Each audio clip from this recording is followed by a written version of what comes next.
Hello বন্ধুরা, আজকে আমি তোমাদের সাথে শেয়ার করব ইনস্ট্যান্ট উপমা মিক্স। তো এটা আমি নিয়ে এসেছিলাম আর এটা বানানো কিন্তু খুবই সহজ, মাত্র 5 মিনিটে কিন্তু এটা রেডি হয়ে যায়। তো যাদের হাতে একদম টাইম নেই তো তারা এটা কিন্তু ঝটপট বানিয়ে নিতে পারো। তো চলো দেখে নিই এটা আমি কিভাবে বানাবো। ফার্স্টে এটাকে একটা পাত্রের মধ্যে ঢেলে নিতে হবে। এটা কিন্তু দু রকম পদ্ধতিতে বানানো যায়, তো আমি আজকে তোমাদের সাথে এই রকম পদ্ধতিতে শেয়ার করছি। তো তোমাদের যতটা পরিমাণে লাগবে তোমরা কিন্তু সেই পরিমাণ অনুযায়ী নিয়ে নিও। আর এটার মধ্যে কিন্তু এক্সট্রা করে কিছু দিতে লাগবে না, কারণ এটার মধ্যে কিন্তু সমস্ত কিছু উপকরণই দেওয়া আছে। তো তারপরে এখানে আমি গরম জলে কিন্তু এটাকে মিক্স করতে হবে, কারণ হচ্ছে এটা ঠান্ডা জলে মিক্স করা যাবে না, না হলে কিন্তু এটা মিক্স হবে না। তো আমি হালকা হালকা গরম জলে কিন্তু এটাকে মিক্স করব। আর হ্যাঁ, চাইলে তোমরা আরেকটা পদ্ধতিতেও করতে পারো। এটাকে ফার্স্টে গরম জলে একটু ফুটিয়ে তারপরে এটাকে দিয়ে তোমাদের যেরকম সবজি খেতে ইচ্ছা করবে সেগুলোকে মিক্স করে তোমরা এভাবেও রেডি করতে পারো।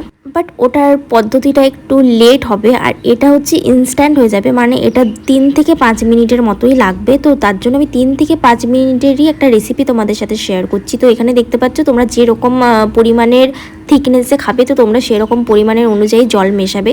তো আর এটাকে একটু চেষ্টা করবে যে একটু পাতলাভাবে রেডি করার, কারণ এটাকে 5 মিনিট কিন্তু রেখে দিতে হবে, তো তখন জলটা কিন্তু সোক করে নেবে। আর এটা খেতেও কিন্তু খুবই টেস্টি হয়। আর এটার মধ্যে যেহেতু সমস্ত কিছুই মিক্সড আছে, তো আলাদা করে কিছু মিক্সড না করলেও কিন্তু এটা খেতে ভালো লাগে। তো তারপরে এভাবে একটু ঢাকা দিয়ে রেখে দেবে। তোমরা চাইলে 3 মিনিটও রাখতে পারো, 5 মিনিটও রাখতে পারো। তো আমি 5 মিনিট রেখেছিলাম। তো তোমরা দেখতে পাচ্ছ এখানে কতটা পরিমাণে জলটা কিন্তু টেনে নিয়েছে। তো এখানে আমার ইনস্ট্যান্ট উপমা মিক্স কিন্তু একদম রেডি হয়ে গেছে। তো আমি এখানে একটু লঙ্কা দিলাম, কেননা আমার একটু ঝাল ঝাল খেতে বেশি ভালো লাগে, তো সেই জন্য আমি এখানে কিন্তু লঙ্কা অ্যাড করেছিলাম। তোমরা চাইলে কিন্তু এখানে নাও অ্যাড করতে পারো, কোনো অসুবিধা নেই। আর তোমরা চাইলে এখানে একটু নুন অ্যাড করতে পারো, কারণ নুনের পরিমাণটা এদিক ওদিক একটু থাকে।